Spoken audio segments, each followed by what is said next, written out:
Vamos abrir a Bíblia? Quero convidar você a abrir sua Bíblia lá em Gênesis, primeiro livro da Bíblia, no capítulo 18. Gênesis 18, nós vamos ler a partir do verso 1 até o verso 15.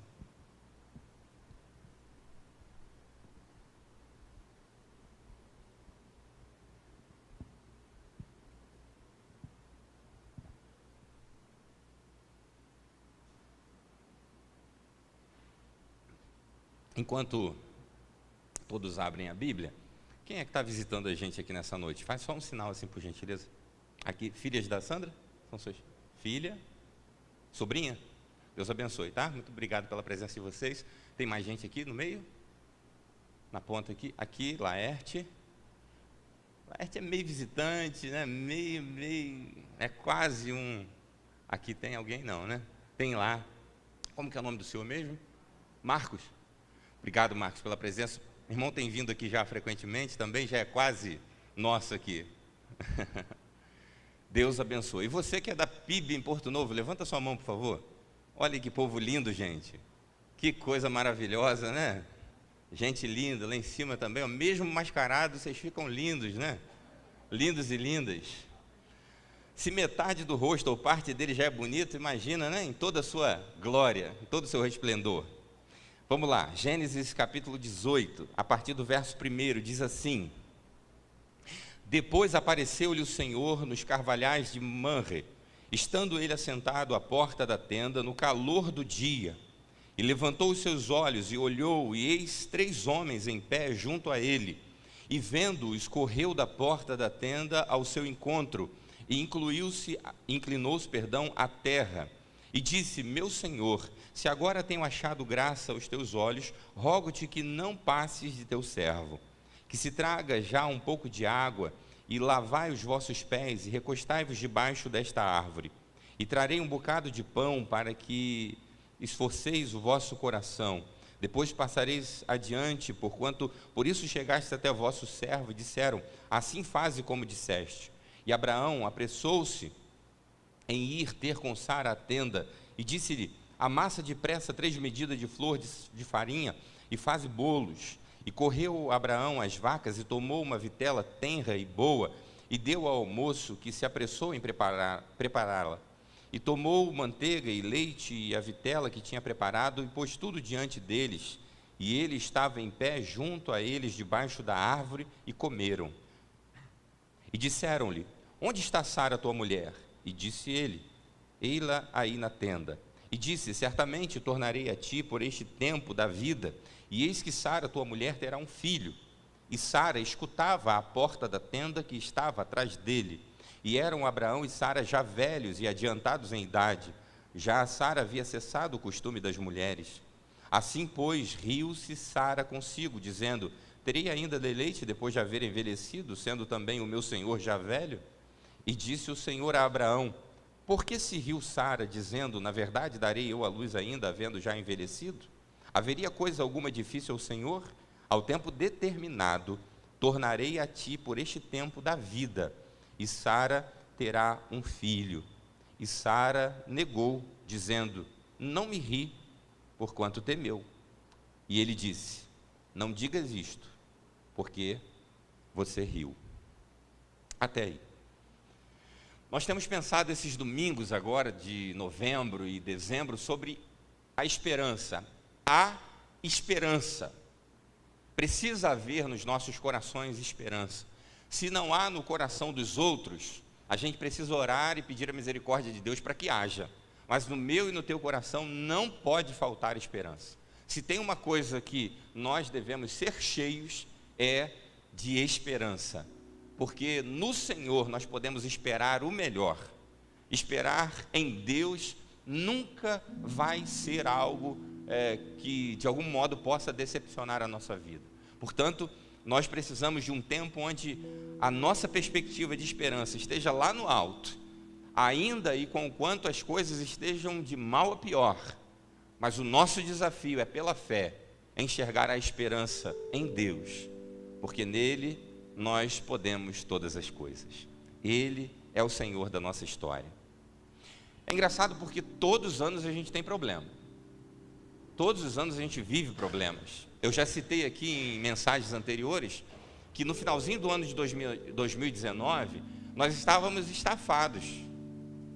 Não foi muito diferente do ano de 2018, mas especialmente no ano de 2019, foi assim, punk, né? Foi muito difícil.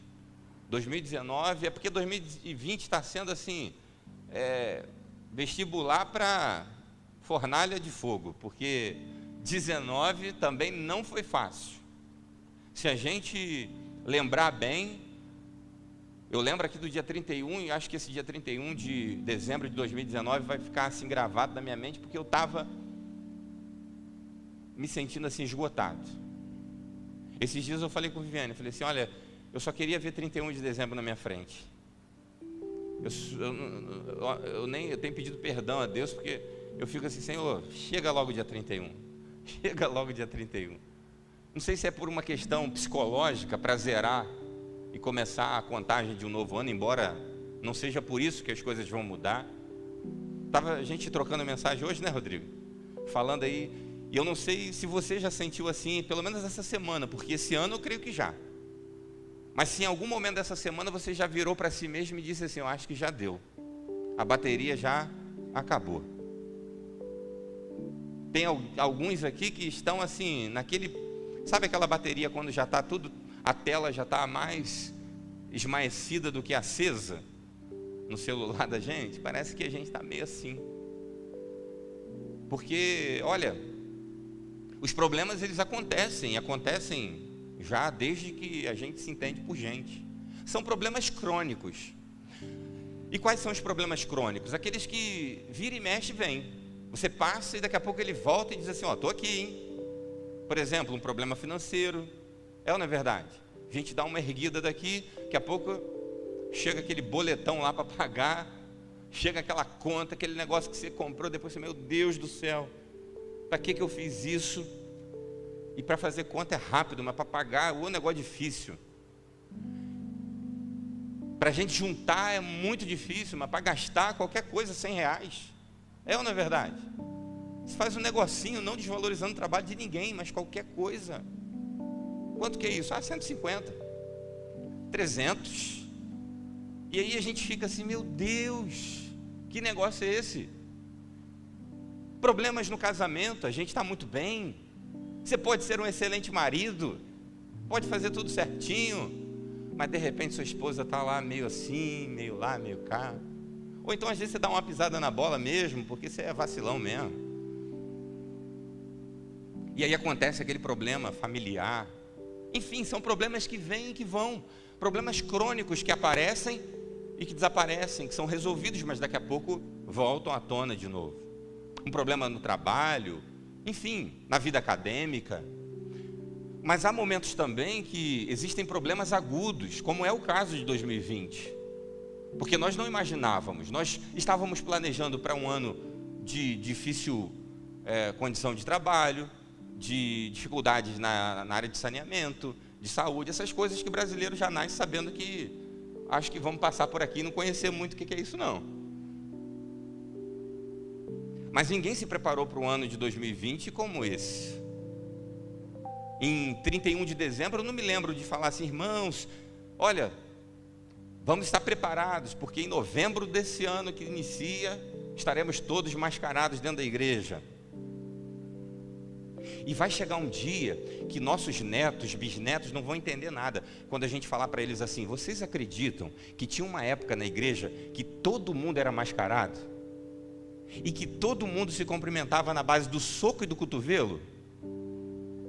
É ou não é verdade? Se falar dessa maneira sem contextualizar, eles vão dizer que negócio era esse, né? Mas o fato é que problemas agudos também acontecem na nossa vida. E não obstante disso, da vida de cada um de nós, também na vida dos homens e mulheres de Deus que passaram por isso há muito tempo, né? Mas que deixam um legado de ensinamentos para a nossa vida, foi também a vida de Abraão, de Sara. E é interessante porque num tempo onde é meio que paradoxal o nosso relacionamento, a gente fala de amor, mas a maior prova de amor por você hoje é que eu fique longe de você, é que eu não te toque. A maior prova de carinho por alguém nesse tempo é não se aproximar. Uma coisa ilógica para aquilo que é natural nosso, para aquilo que é do nosso contexto. Porque a gente vive isso na essência, sabendo que há momentos na vida que só um abraço para transmitir aquilo que palavras não são possíveis de atingir. E isso foi tolhido da gente por uma questão de amor. Como o pastor Odimar disse na semana passada, a gente não faz isso só movido pelo medo, mas pelo amor, pelo respeito, pelo entendimento de que isso é bom para o outro, de que eu preservo a vida do outro. Mas houve um tempo difícil na vida desse homem. E como ter esperança nos momentos difíceis da vida? Como ter esperança nos momentos em que tudo parece ruir, em que tudo parece que escorre das nossas mãos, sem o poder de segurar as pontas, como a gente acha que dá conta, mas que na verdade não dá conta de nada. O ano de 2020 é só uma gota da realidade dura de que a gente não tem controle de nada nesse mundo, de que a gente não tem controle de nenhuma situação, de que a gente está vulnerável a um inimigo minúsculo, microscópico, invisível, mas que derruba gigantes. E que se a gente não tiver fé, mas também consciência, que se a gente não tiver devoção, mas também responsabilidade, ele vem e destrói a nossa vida. Então, a gente olhando para esse cenário, talvez seria a única coisa que a gente não poderia estar pregando nesse momento, que é a esperança. E talvez seja por isso que crente já tem a fama de louco. E para não ter erro, Deus já deixou isso registrado na Bíblia, para ninguém ficar com complexo de inferioridade, para que quando o mundo falasse que nós somos loucos, a gente assimilasse de uma forma assim: então é isso mesmo, é a Bíblia se cumprindo em nós, porque Deus vai dizer que Ele escolheu as coisas loucas desse mundo para contrariar aquelas que são excelentes.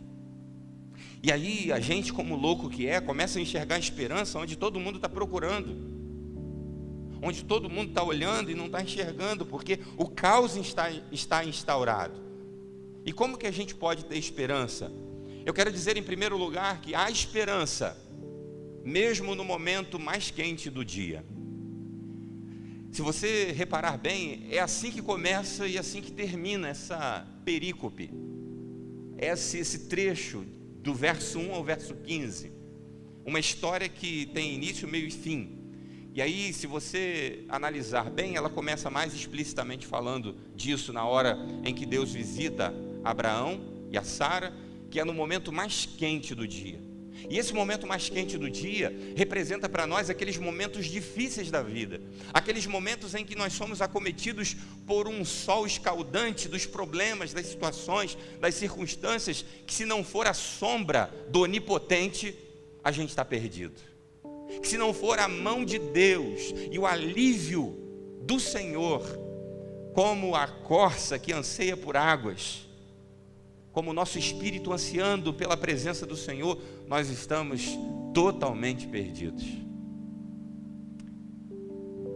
É interessante porque há um livro de Timothy Keller chamado Andando com Deus em meio às dores e em meio à dor e o sofrimento, está no singular. Andando com Deus ou caminhando com Deus em meio à dor e ao sofrimento. Se você quiser uma boa sugestão de leitura ainda para 2020, você pode ter esse livro do Timothy Keller. E ele começa esse livro dizendo o seguinte: logo no início do livro ele vai dizer que momentos difíceis podem ter uma atitude, nossa em relação a isso, de endurecimento, de distanciamento, como que se Deus estivesse virando as costas para nós, ou até nós mesmos também virando as costas para Deus, ou nos sentindo abandonados e esquecidos por Ele. Mas momentos difíceis também podem ser combustível para aquecimento do nosso coração e da nossa fé no Senhor. a gente lê o Salmo 34, verso 7 e recita esse salmo, você sabe qual é esse salmo. É porque a sua mente te trai. Dá uma raiva quando o pregador faz isso, né? Porque a gente já viu antes. Mas quando a gente recita esse salmo, e você sabe muito bem qual é, quer ver como é que você sabe? Você completa aí, você também de casa. O anjo do Senhor... Isso, agora o ensaio ficou ótimo, mas agora é para valer. O anjo do Senhor...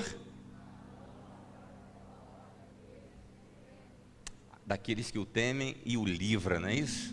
O anjo do Senhor acampa ao redor daquele que o teme e o livra.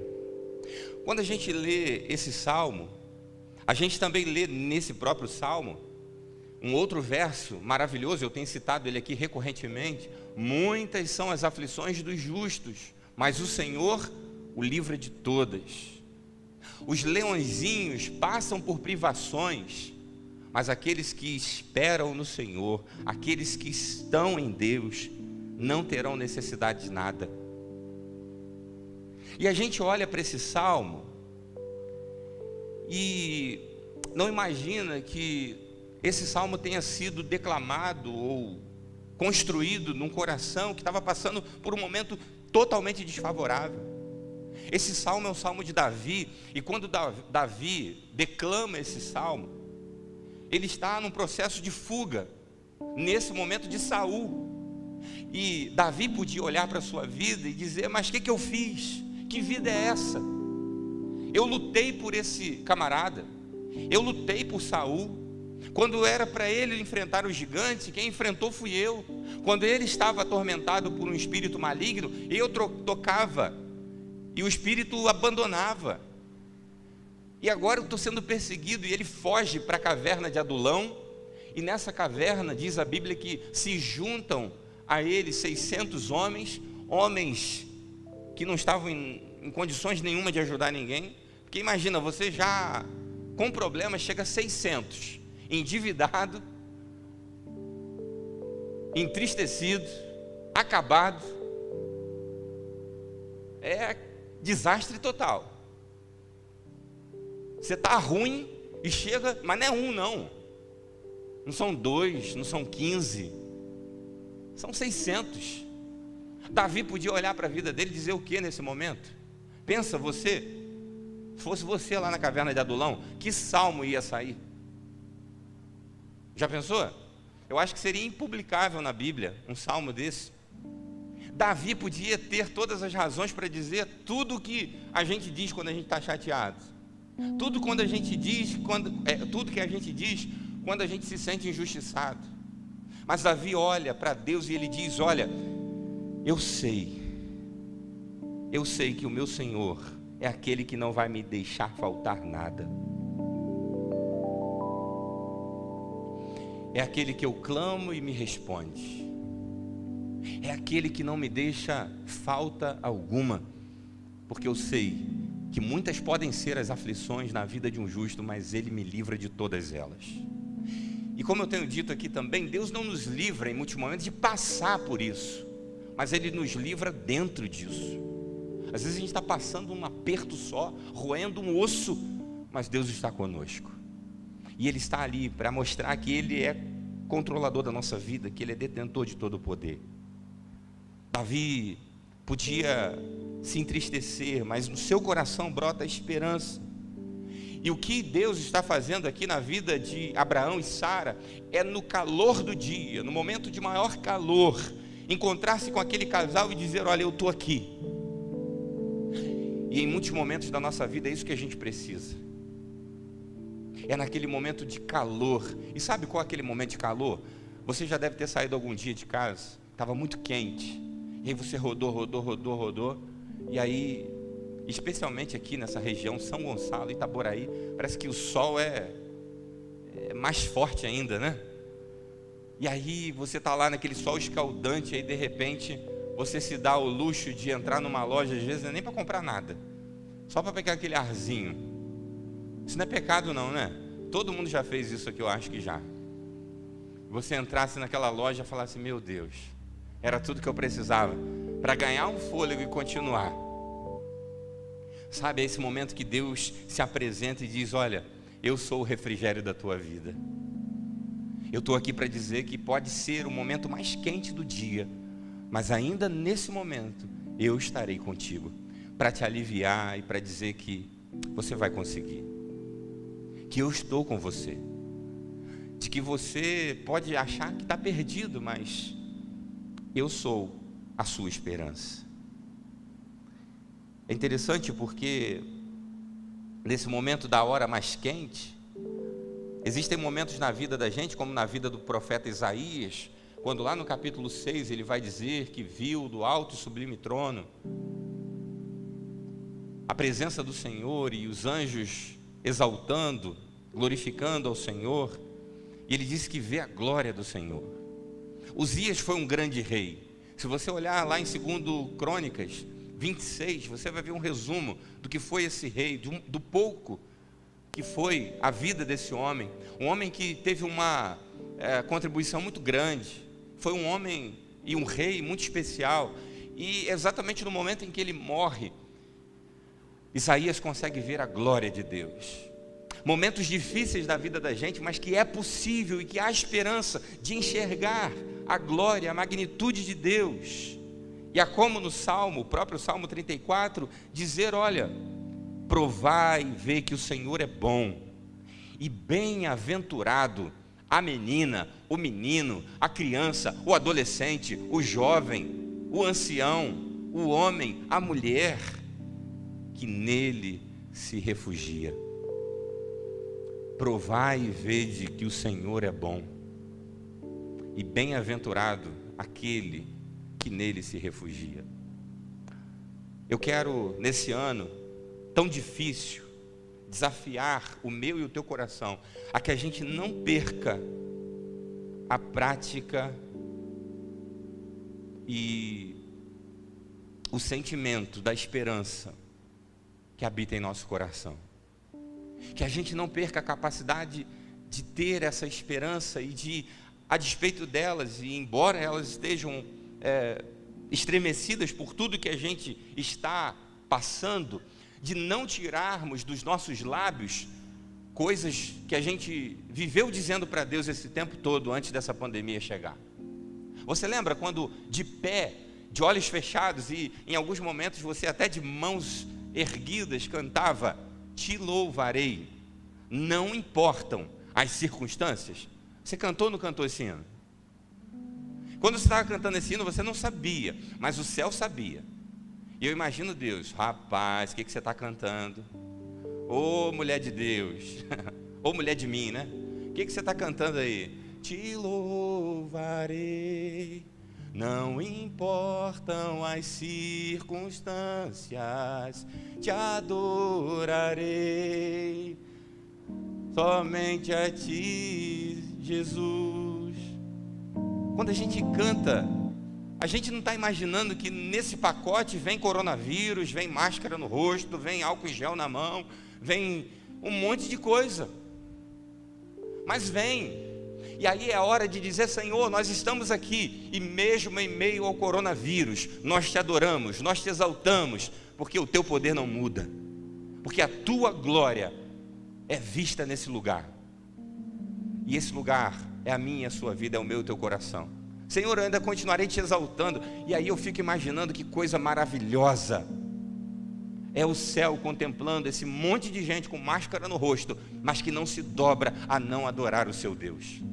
A gente que se submete a vir e a sentar em lugares que muitas das vezes nem gostariam de sentar, porque às vezes parece que é uma bobeira para a gente, mas tem lugares aqui que são quase que um casamento. O camarada fica sem a esposa em casa, mas não fica sem sentar no lugar dele. Eu mesmo adoro essa cadeira ali.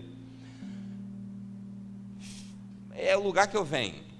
E aí, por conta de uma arrumação, de um negócio aqui e tal, a gente pensa que isso é muito fácil, mas não. A gente tem que aplaudir vocês.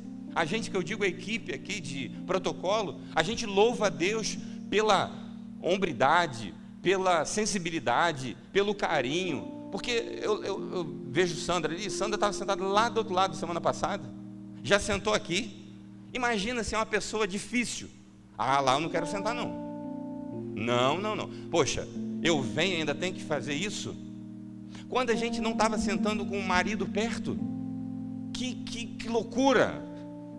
Viviane chegava em casa e dizia: meu amor, não pode mais isso, tem que arrumar um jeito, porque eu não aguento ficar longe de você. Eu disse: calma, meu amor, a gente vai ver lá, vamos tentar. Eu falei pro protocolo: gente, por favor, o negócio está ficando difícil aqui em casa. A gente está andando junto o tempo todo, mas ela não quer cultuar sem mim. Rodrigo, foi um negócio difícil, rapaz. Graças a Deus a gente pode sentar junto, mas teve um tempo que tinha que sentar separado. E aí a gente conta com o quê? Conta com Jesus que habita dentro de cada um de vocês. Porque fosse em outro lugar, irmãos, daria xingamento, palavrão, confusão, soco no olho. É ou não é verdade? Mas como é um ambiente onde as pessoas estão e têm a presença de Deus, a gente faz isso. E tem gente que já se colocou, tem gente que já chegou para a equipe e disse: se for preciso eu fico em pé, fico na galeria, fico até no berçário lá da janelinha, olha, eu quero estar no culto. E isso é bênção de Deus, isso é bondade de Deus. Quando a gente olha e percebe que o Senhor está conosco, não importam as circunstâncias, e assim como Abacuque um dia disse: ainda que a figueira não floresça, ainda que não haja fruto na vide, ainda que o produto da oliveira minta, todavia eu me alegrarei e exultarei no Deus da minha salvação. Não tem problema. Queridos, nós temos esperança, porque mesmo no momento mais quente do dia, no momento mais escaldante da vida, o nosso refrigério está presente. O Senhor é conosco. Em segundo lugar, há esperança quando nos submetemos incondicionalmente a Deus. Há esperança. Submeta-se a Deus. Sabe? Não tente lutar com Deus, não tente brigar com Deus, não tente fazer nada que não seja: Senhor, eis-me aqui, Senhor. O Senhor sabe de tudo, eu não sei de nada. O Senhor é totalmente bom, eu é que não presto. Eu estou aqui, Senhor. Eu estou aqui confiando em Ti, eu quero seguir a Tua voz. Abraão, diz o texto, que ele se dobra em ato de adoração, em submissão, e celebra com um banquete. E não era qualquer banquete. Ele pega da melhor farinha, ele pega do melhor novilho, e ele faz um banquete maravilhoso para celebrar, e celebrar diante de uma promessa que ainda não tinha se cumprido. Pelo menos 20 anos já havia se passado de quando Deus tinha chamado Abraão. E você se lembra lá no capítulo 12, quando ele disse: Abraão, sai da sua tenda, você vai sair do meio da tua parentela, você vai para uma terra que eu vou te mostrar.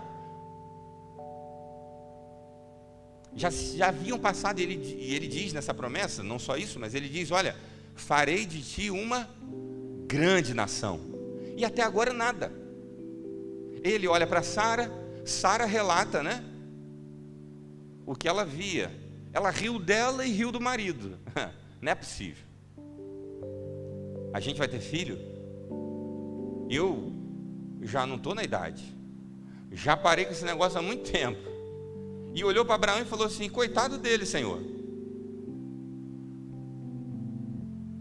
É isso que Sara está dizendo.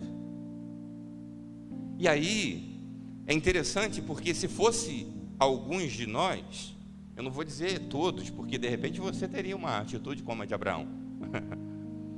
Mas talvez fosse alguns aqui de nós, a gente chegaria para Deus e diria assim: Senhor, vem cá, aproveitando que o Senhor está aqui, vamos conversar. Que história é essa?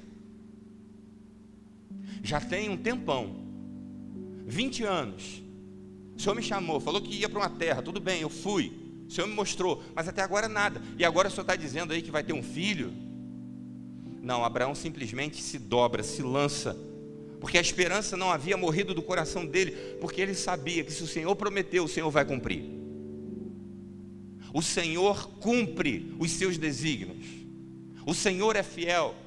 Paulo vai dizer na carta a Timóteo que mesmo que a gente seja infiéis ao Senhor, Deus não se submete a ser infiel conosco, porque Deus não pode negar-se a si mesmo. Deus cumpre o que Ele promete. Deus cumpre as suas promessas na nossa vida. ele celebrou ao Senhor. Ter a esperança no coração, mesmo nos momentos mais difíceis, é quando a gente se submete incondicionalmente, como fizeram Paulo e Silas na prisão. Paulo e Silas não estavam presos por nada além do que pregarem o Evangelho. Pregaram o Evangelho.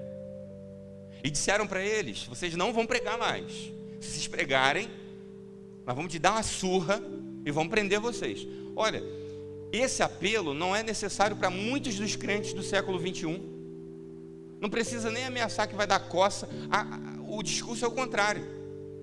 A gente vê quase que o pastor como um carcereiro dizendo assim: trabalha, porque senão você vai apanhar, infeliz. Faz alguma coisa para Deus. É ou não é verdade? Mas os caras estão recebendo uma ameaça e eles pregam. E aí o que acontece? Ripa neles, coça, amarrados na prisão. E aí, perto da meia-noite, diz o texto de Atos, que eles começam a cantar louvores ao Senhor. Porque a esperança no coração de Paulo e Silas não dependia das circunstâncias que eles estavam vivendo, mas da submissão que eles tinham a Deus. Senhor, nós somos submissos ao Senhor, seja lá fora ou seja aqui dentro, seja na bonança ou seja na escassez, seja livre ou seja preso. Quantos ditos cristãos já teriam negado a sua fé num momento como esse? Que Deus é esse? Eu estou pregando o Evangelho e Deus não me protege? Quantos tiveram a aberração de falarem isso nesse processo de coronavírus? Cadê Deus? Se Deus é meu Deus mesmo, eu não vou usar máscara, eu não vou tomar cuidado nenhum, meu álcool em gel é o Espírito Santo. E aí é assim, né? Deus diz: olha, eu te dei a fé, mas também te dei o bom senso. E quando Deus diz o culto a Ele, por exemplo, Ele diz um culto racional. Então tem o emocional, mas tem que ter o racional também, né? Eu já disse uma vez aqui, a pessoa reclama, e nós temos todos os motivos para reclamar de todos os governos, de todas as épocas, de todos os municípios. Mas aí tem uma bendita de uma passarela. A pessoa não quer passar pela passarela. E ela diz: não, o anjo do Senhor, ela recita Salmo 34, 7. O anjo do Senhor acampa-se ao redor daqueles que o temem e o buscam. Eu vou atravessar aqui. Eu já disse aqui na igreja: você vai atravessar na avenida, o anjo vai pela passarela. Se morrer, é contigo mesmo. Porque se tem uma coisa que anjo não é imprudente. A Bíblia vai dizer em Provérbios 1:7 que o princípio da sabedoria é amar ao Senhor, é respeitar ao Senhor. Mas o tolo despreza a disciplina. Você já viu o quanto de indisciplinado que tem no nosso meio? Nosso meio que eu digo social. Vizinhos indisciplinados. Na igreja não tem, não. Irmãos em Cristo não, né? Olha, queridos, a gente tem. A gente não pode ser. Porque a palavra de Deus diz que o Senhor, Ele aplica a disciplina em quem Ele ama. Então, se Deus aplica a disciplina, é porque a disciplina é algo bom para a gente. A gente precisa ser disciplinado. Então, eu quero aqui reforçar que a nossa igreja crê no Deus Altíssimo, mas a gente também crê que é papel nosso usar isso daqui para proteger o outro. A gente também crê que passar álcool em gel na mão é necessário. A gente crê que manter o distanciamento também é parte do nosso papel. Porque a gente não tem fé? Não. Porque a gente sabe que Deus faz a parte dele, mas a gente precisa fazer a nossa. Há esperança quando a gente se submete incondicionalmente, como esses homens fizeram. E com isso eu não quero dizer e parecer que eu estou ignorando a dor. Não, de maneira nenhuma. Eu já chorei mortos nessa pandemia, amigos, pessoas jovens ainda. Eu não estou dizendo, e também que o sofrimento seja só o coronavírus, tem gente sofrendo de tantas outras coisas, tem tantas outras situações difíceis acontecendo, e com isso, com essa pregação, eu não quero dizer que eu estou anulando sua dor, não. Eu não estou dizendo que está tudo bem, está tudo às mil maravilhas, não.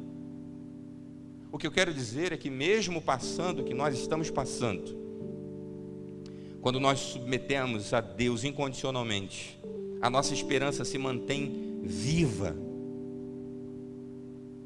porque nós temos posto a nossa vida no Senhor. E a gente sabe que o agora não é o mesmo que para sempre. Isso vai passar. Ah, pastor, mas não passou até agora, mas vai passar. Ah, mas vai todo mundo morrer disso. Vai passar, não vai? Vamos estar na glória. E na glória não tem mais coronavírus, não tem mais nada disso.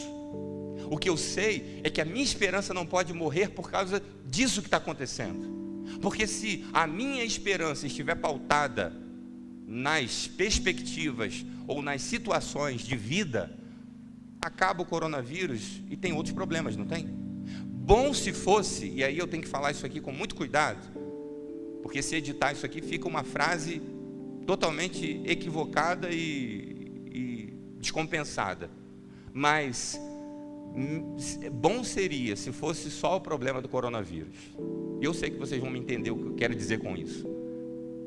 Se fosse só isso, porque já é uma situação de magnitude extrema, mas se fosse somente esse o problema da humanidade, a gente lutaria contra ele, derrotaria ele e acabaria todos os problemas. Mas não, em meio ao coronavírus tem corrupção, em meio ao coronavírus tem violência, em meio ao coronavírus tem desigualdade social, em meio ao coronavírus tem racismo, em meio ao coronavírus tem falta de amor, em meio ao coronavírus tem apostasia, em meio ao coronavírus tem, Mas eu quero dizer que mesmo tendo, o nosso Deus é maior do que tudo. E nós temos a esperança em nós. Porque nós nos submetemos ao Senhor e dizemos: Senhor, nós somos o teu povo. Nós estamos na dependência do Senhor. E pela fé em Ti, nós cremos que vamos vencer. E em último lugar, há esperança na primavera.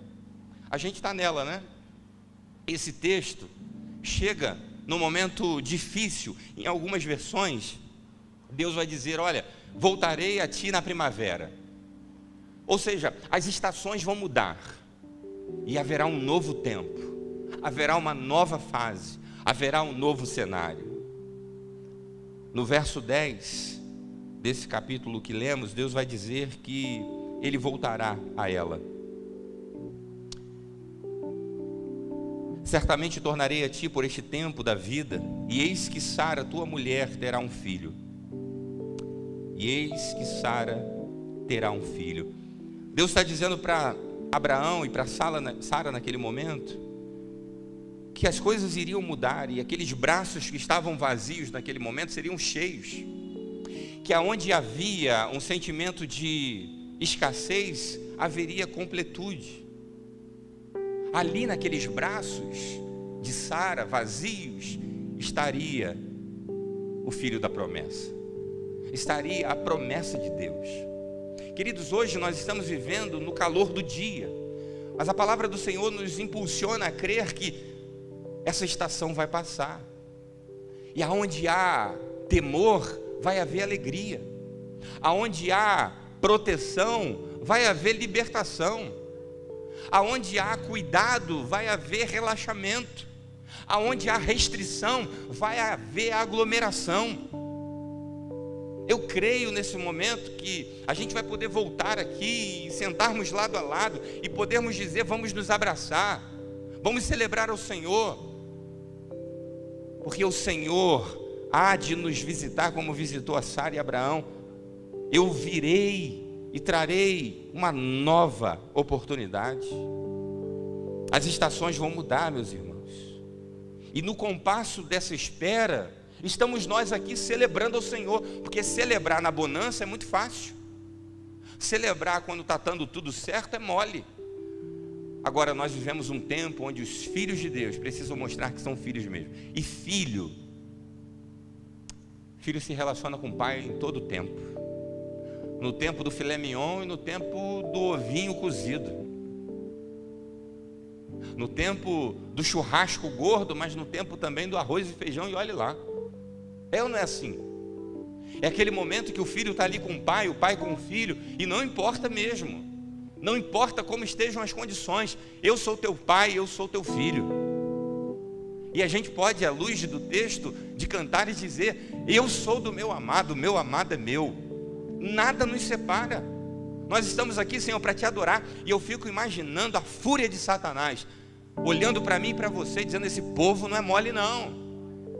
Estou pensando que esse povo agora vai esbravejar, vai poder renegar, vai dizer para Deus que Ele não é nada, e esse povo está lá adorando. Nós estamos aqui adorando porque para nós Deus não mudou nem 1 centímetro. Continua sendo Deus e detentor de todo o poder, acima de tudo. E Ele vai nos visitar em tempo oportuno, e as estações vão mudar, e a celebração, enquanto isso, rege a nossa vida. Não é ser simplesmente otimista, e o pastor está muito otimista, hein? Acho que o pastor fez um curso lá com o coach número 1 do Brasil, que agora tem uma onda de coach. Nada contra coach, pelo amor de Deus. Coach é uma bênção, mas a gente tem que ter cuidado, porque só coach pode dar ruim o negócio. É ou não é verdade? Não é só otimismo. Rubem Alves já falava que otimismo é do homem. Ele vem de fora para dentro. Mas esperança não. Esperança vem de dentro para fora.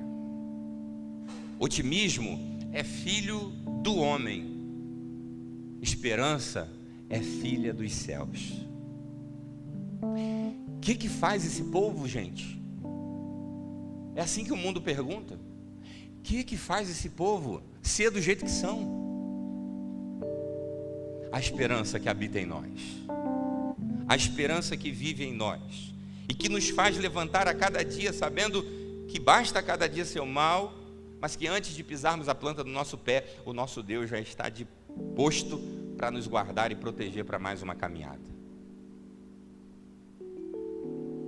Eu gosto daquela declaração de Davi no Salmo, quando ele diz: eu certamente pereceria se não fosse a bondade do Senhor.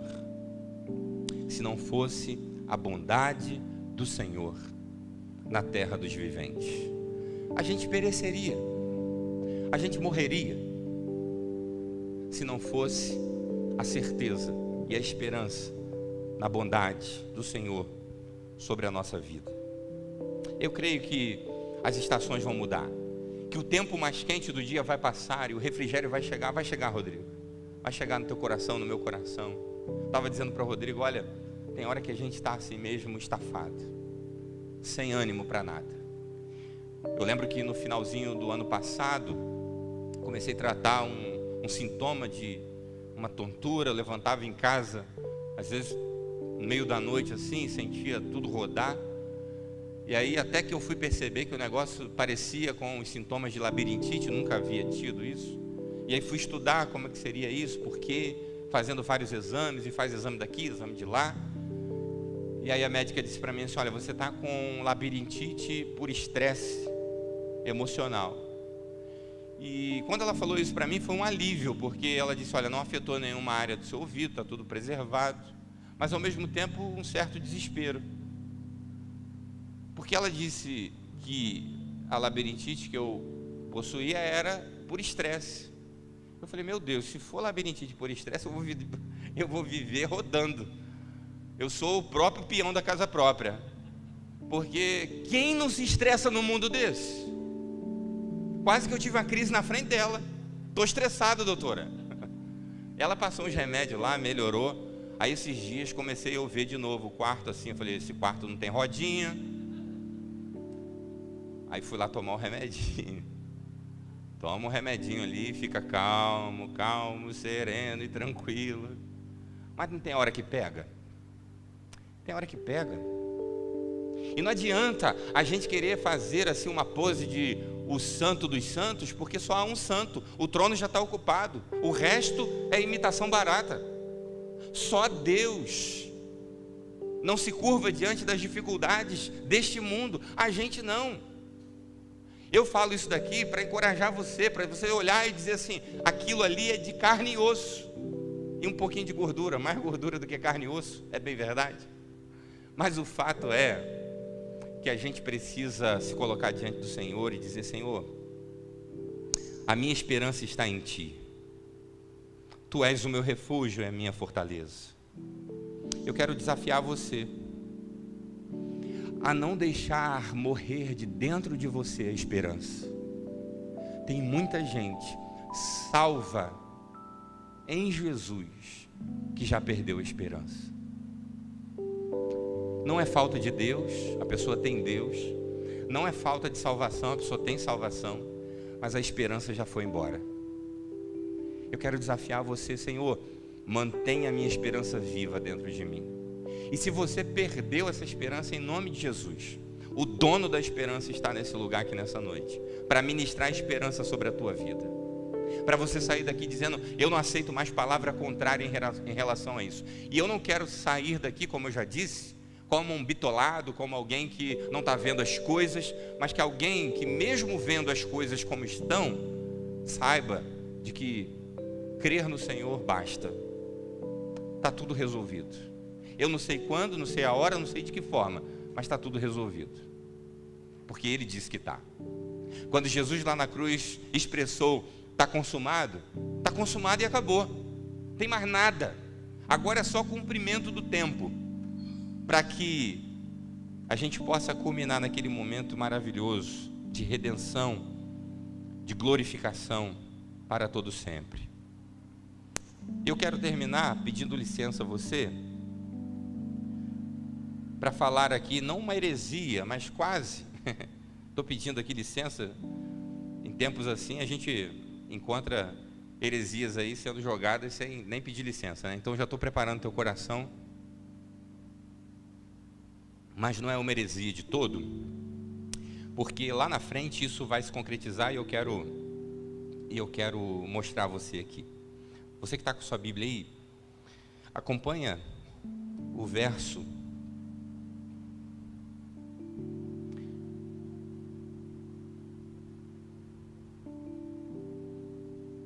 de número 12. Vamos ler o verso 11 desse capítulo 18. E eram Abraão e Sara já velhos e adiantados em idade. É interessante isso aqui, né? Porque já bastava velho, né?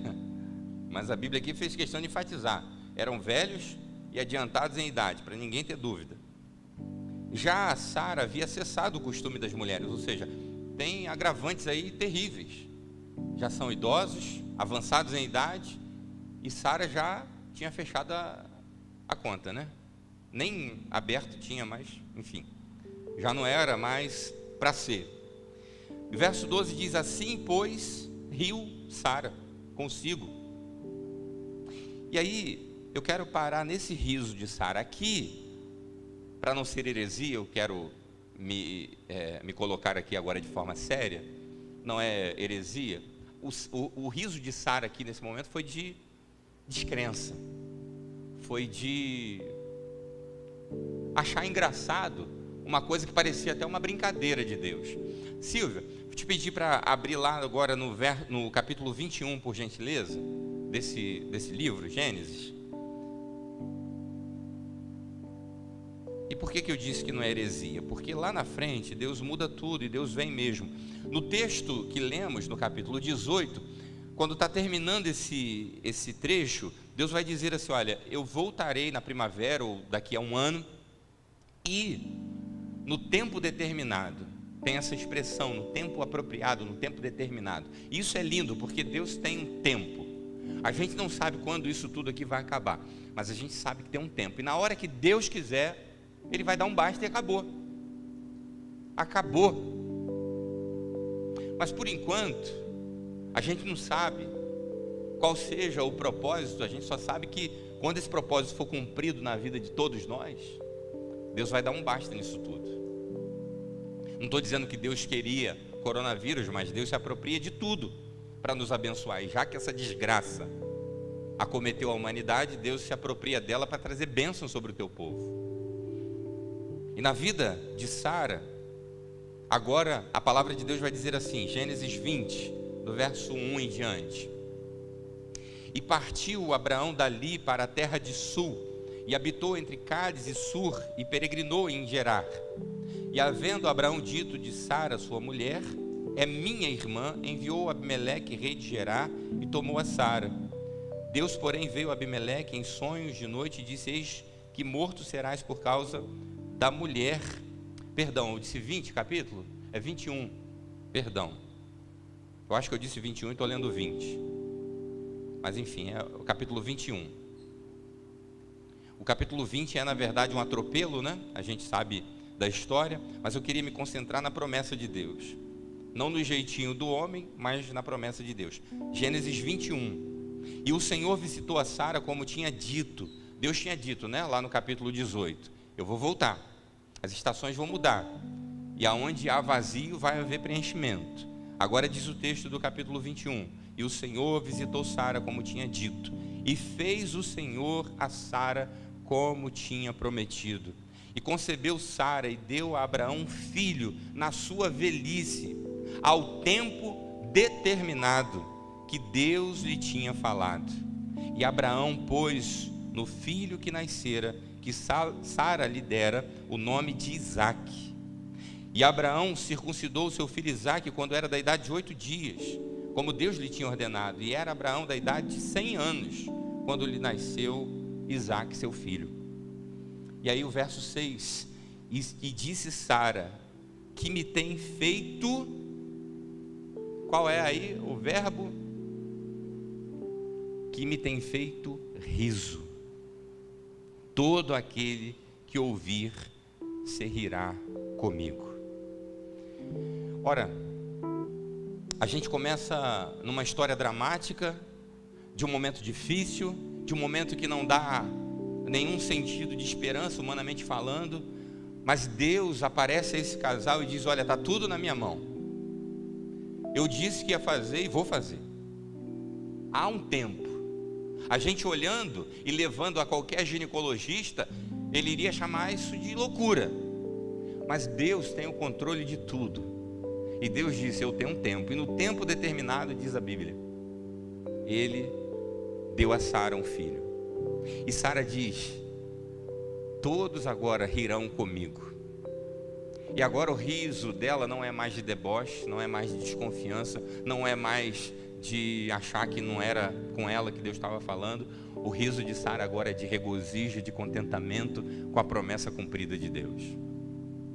Eu quero dizer para você que alguém pode rir da nossa cara ao falarmos de esperança.